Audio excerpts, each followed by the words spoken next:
The next award is the Cedar Valley Business Leader Award. Yeah, this recognizes an outstanding contribution by an individual in the private sector for leadership in creating and strengthening regional collaboration and cooperation for economic and community development.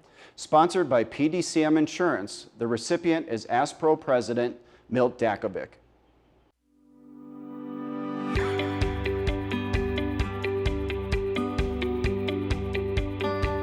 I would describe Milt as an honest, super integrity person who was a pleasure to do business with.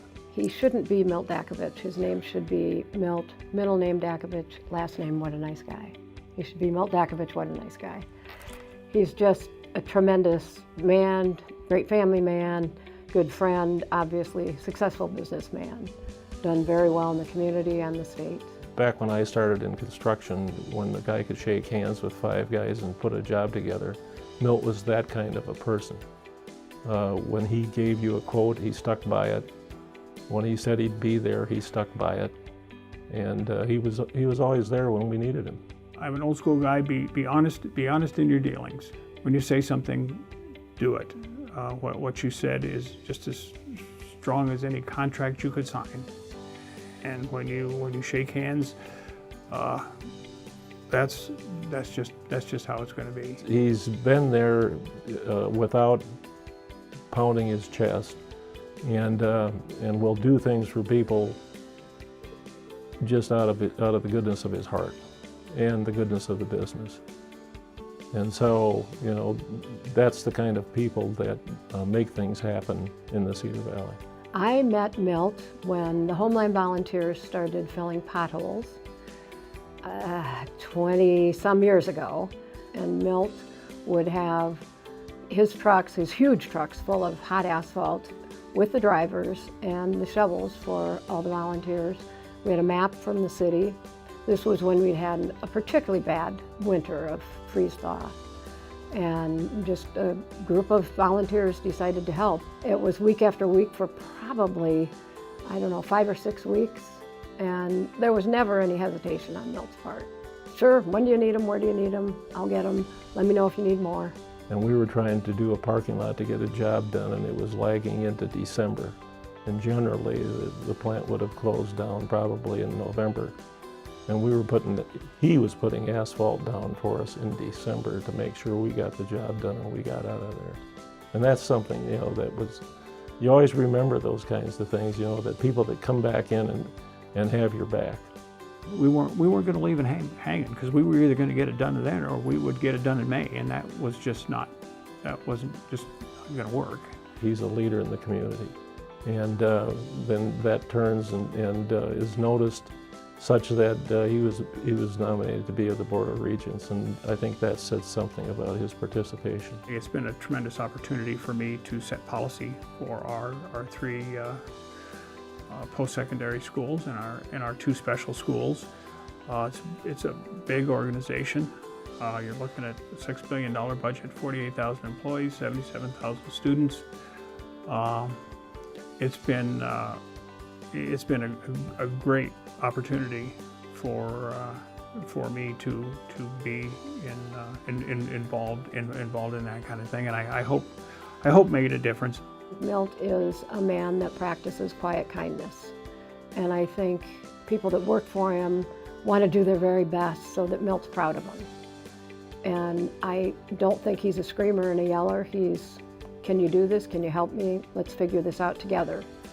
He's not one that needs the spotlight or headlines. He just wants to do what he knows he can do. Well, you do a business with a lot of people, and you know, some good, some bad. And Milt's the good of the good, top of the heap type of personality. He was just never somebody that gave you a wrong steer. I came to this community in 1977, you know, and the community made a place for me to grow and thrive, and I've made some wonderful friendships here. This is my home, and I owe a great debt of gratitude to this community and the folks in it.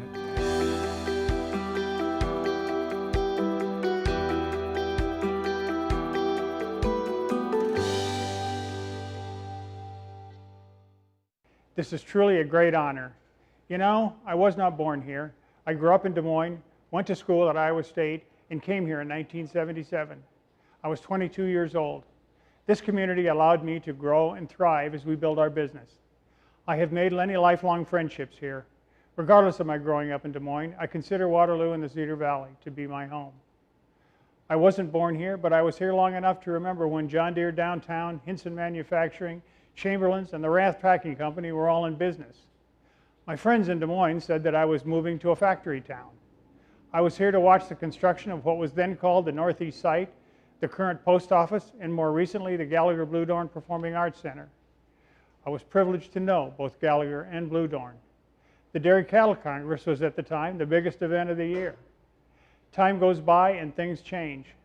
While John Deere is still a huge presence in this town, I wouldn't call us a factory town anymore. We have grown, changed, and diversified with the times. It's hard to recognize the community of today compared to the 70s when I got here. I want to thank my friend Kathy McCoy for nominating me. I first learned of this when you called me, Cary, but then when I went to tell people about it, I was surprised to find out that virtually everybody in my family, my friends, and my work already knew. Kathy and Jean Lenhart shot a video for the event. I want to thank Jean also. I want to thank Grow Cedar Valley for the award and also for all the hard work the staff and volunteer citizens put in for the benefit of our communities. Whether it's business and economic development, legislative functions, educational opportunities, or a host of other things, Cary, Steve, Will, Wes, Jim, Betty, a vibrant board of directors, and all the rest are there working for the Cedar Valley. It really means a lot. I've been a part of the Lincoln Savings Bank now for a long time. I'd like to say how proud and excited we are to be taking over the top 3 floors of TechWorks Building 1. It's great for the bank and it's great for Waterloo. We should be occupying in 7 or 8 months. Stay tuned for a great grand opening that I sincerely hope is not virtual. Congratulations to Tim Hurley on receiving the Legacy Award and all the businesses that are receiving awards tonight. They are all well deserved. Thank you again.